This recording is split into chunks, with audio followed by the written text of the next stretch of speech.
Hello, kumusta? Magandang araw sa inyong lahat mga kababayan. Welcome back sa ating vlog. Nandito nga pala tayo ngayon sa sanctuary dito sa Koszalin, Poland. At dito nga kami nagsisimba every first Sunday of the month. Ayan, napakaganda ng place na to. Mamaya itutour ko kayo dito sa video na to. Pakita ko sa inyo yung mga places dito. Bago tayo mag-umpisa sa ating pag-uusapan ay huwag niyong kakalimutan na mag-subscribe sa ating YouTube channel. Patap na rin ang bell button para sa mga susunod pang informative video. Paki-follow din ang ating Facebook account, pa-like and share na rin para sa iba pa nating mga kababayan.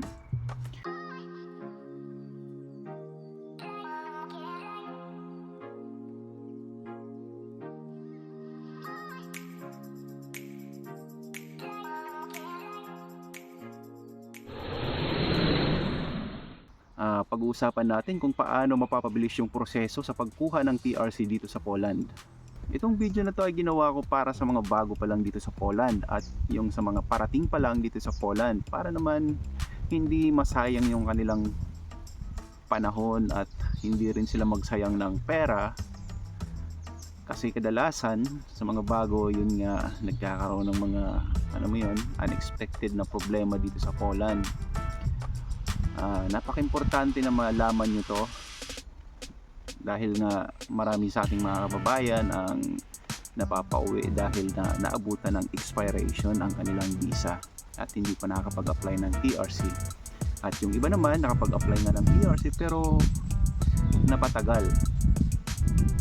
And maliban sa napatagal yung pag-apply ng TRC, maraming nasayang na pera at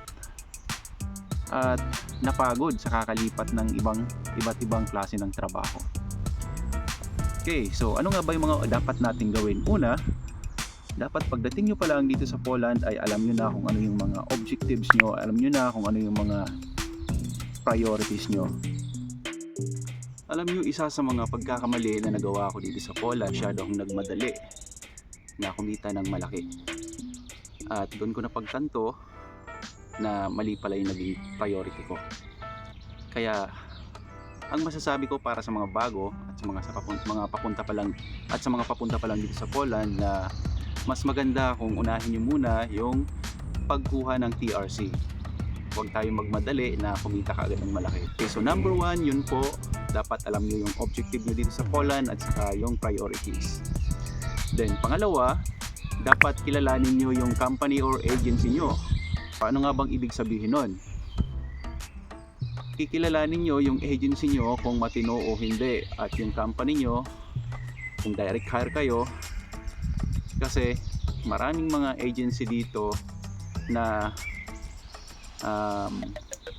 papangakuan lang kayo na tutulungan kayo na makapag-apply ng TRC, but ang gagawin nila, iipitin kayo.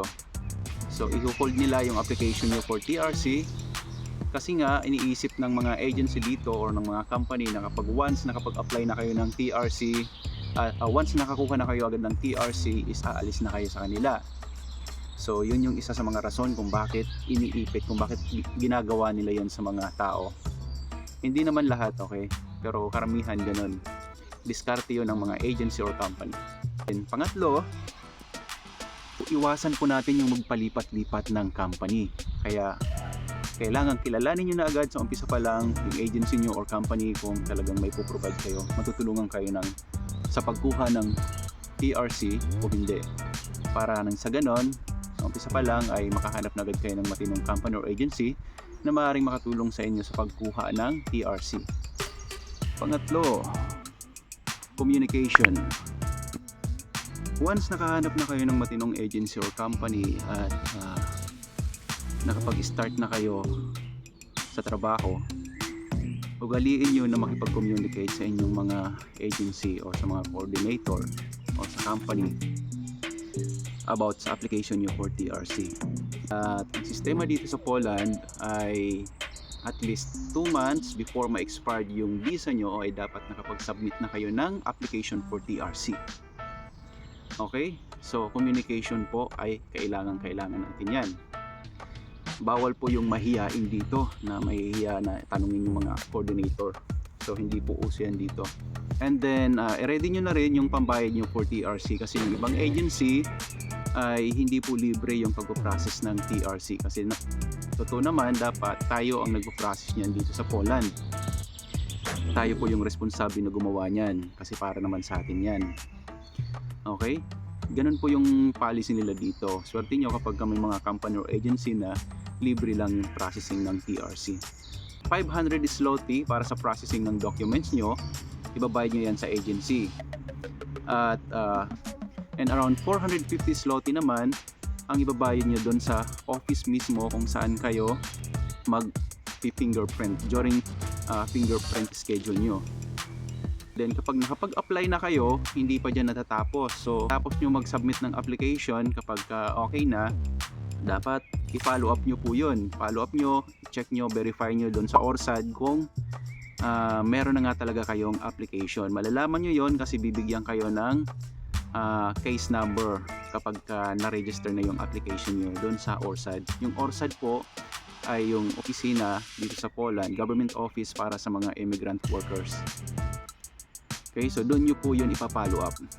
Lahat po ng bayan ng Poland, lahat ng cities, meron pong mga ORSAD.